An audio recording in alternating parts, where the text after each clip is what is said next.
Justine here with day 3 of the 12 days of Greene story Christmas stories. I think I just screwed up my own title. But today, the story is going to be about Dad, and it is not a gift story, it's just a story that still makes me chuckle to this day. And I'm going to apologize in advance because I'm not changing names to preserve the identities of the probably not so terribly innocent, because I know all these people involved, and hey, you know, we're all adults involved in the story at the time, except for my brother. Yeah, he was a teenager, but that's okay. We were all adults, and we weren't doing anything wrong. This goes back to the, let's see, 1992, and this would be when Worldcon, the big, giant world convention that is held annually for science fiction and fantasy fans, aka geeks, was in Orlando. And it was at the Orange County Convention Center in Orlando. And my brother, my dad, and I went on the Saturday. We just went for the one day. But several of my friends went together and spent the whole weekend down on International Drive. And one of my friends that I knew, because I managed a comic book store back at that time, comics, etc. Yay, comics, etc. My friends out there that eventually I hired and worked with. I remember those days. Laura, Jeff, yay. They're not part of this particular story, but just shout outs. Although they'll probably never watch this video. But anyway. So, Worldcon. Dad, Jason, and I went to Worldcon. We're having wonderful amounts of fun. And I had agreed to meet up with my friend Tad out there and some of our other buddies. Tad was part of this group that was staying out there. And once we got out there, my dad went and kind of did his thing for a while. And, well, to be blunt, Dad wasn't always entirely thrilled with Tad, because Tad kind of doesn't always have a filter socially, and can be exuberant, and frankly that exuberance kind of got on my dad's nerves a little bit, because my father wasn't entirely sure how to deal with it, which amused me. But that is not the point of the story. The point of the story is that Dad and I kept getting together at the convention and then wandering off to go do our own things, because there were things we were interested in and things that we weren't. Part of the fact was just the fact that we were finally, after all of these years of, talking about and reading about Worldcons, we had finally actually clicked it off the list and had gone to Worldcon, because it had come to us in Florida, finally. And we had a great day, and we were getting to introduce Jason to this wonderful, wonderful idea of going to science fiction conventions. And this is the convention of conventions, is Worldcon. And we were getting to do this together, just like Dad had introduced me to going to conventions way back when I was a much younger child. The first time my dad took me to a science fiction convention was actually a small convention in the Orlando area, and I was about the ripe old age of 7. And yeah, 7. We had been living in the Orlando area for about a year, and my dad was actually going to the convention to do an interview with Andre Norton, who is one of my all-time favorite authors. She's actually an inspiration and writing idol of mine. Just side note, because she is one of the foremost and most inspirational women writers in the science fiction field, because you could almost say she really was the first. One of the neat things, and I'm sorry I'm digressing, but this is kind of neat, and this is one of the things that my dad introduced me to, and one of the things that my dad and I later really kind of got interested in discussing, so this is still related to dad at least, is the fact that Andre Norton, when she originally finally got a publisher willing to publish her, because back in the day, nobody published women writing science fiction. That was the idea of a woman writing a sci-fi story, that was crazy. She got published, and she got published under her real name. And her book didn't sell at all, not a bit. So she changed her name and took on the pen name of Andre Norton, which sounds like a man's name. And they republished the very same book with the name Andre Norton, and it sold like gangbusters.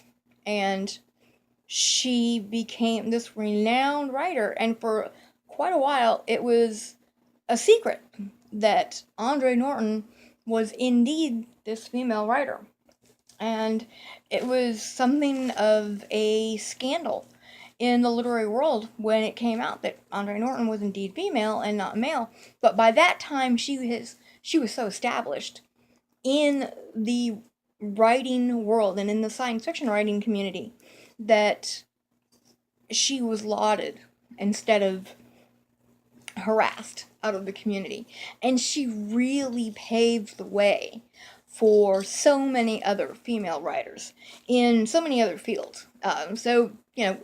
And my father introduced me to her and her writing, quite literally, because the first convention that my dad ever took me to was where Andre Norton was the guest of honor, or GOH, and the short form for that is GO. There you go. There's some geek education for you, if you didn't already know that.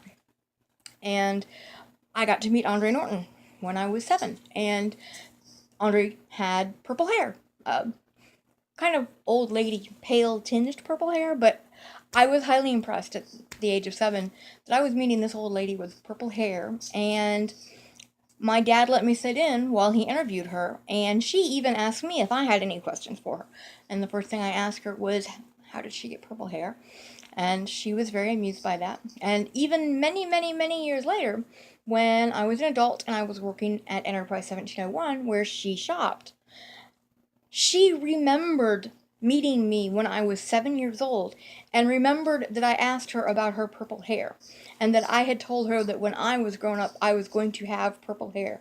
And she told me that she was disappointed to see that my hair was not yet purple, and I promised her that one day I would have purple hair. And I have kept my promise. I have had purple hair several times since then.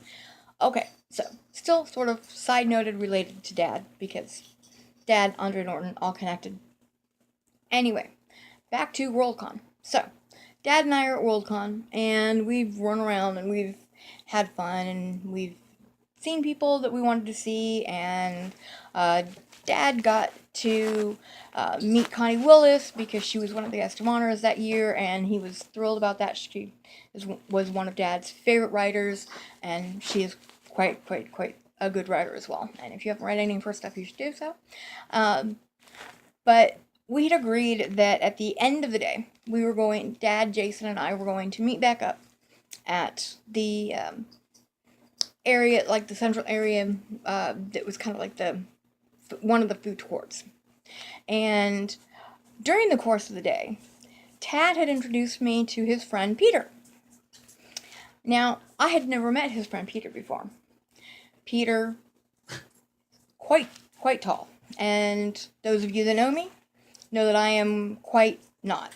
I am, in fact, all of 5 feet tall, or 5 feet short, as the case may be, depending on your point of view. And Peter is over 6 feet tall. So, there's that interesting thing. And I met Peter somewhere there in the afternoon. And Tad ended up being not very happy about the fact that he introduced me to Peter, because Peter and I clicked immediately, and Peter kind of hijacked Tad's afternoon of running around with me, and it turned into me and Peter running around for the afternoon before I had to meet back up with Dad and Jason. So, at the end of the day, I was saying my goodbyes to Tad and Peter and the rest of our friends that were gathered together. And we were standing just a little bit beyond the edge of the tables where my dad and my brother were standing and waiting for me. And Peter had asked me if it would be okay if he followed up and contacted me after the convention. And I said, yeah, sure. That would be great. That would be awesome. Again, little side note. Peter and I ended up dating and living together and everything for 4.5 years. He was my first boyfriend. But that's, again, neither here nor there right now. The really funny thing was, Peter said, well, I'm a hugger, I hope you don't mind. And with just that much preface, he not only hugged me, he picked me up and spun me around and put me down and said, I will come see you at Comics Etc. It's been great meeting you. And then they went their way, and I turned around with a great big grin on my face and headed over to the table where my dad and my brother were standing. And my dad and my brother were standing there with mouths hanging open again, because no one had ever seen anyone pick me up and spin me around, and that was because no one had ever done it. Because even though I'm short, I was quite round, is a nice, friendly way of describing myself. I mean, I'm not exactly a toothpick now either, but I weighed more back then. And Peter just, no hesitation and no problem, picked me up and spun me around.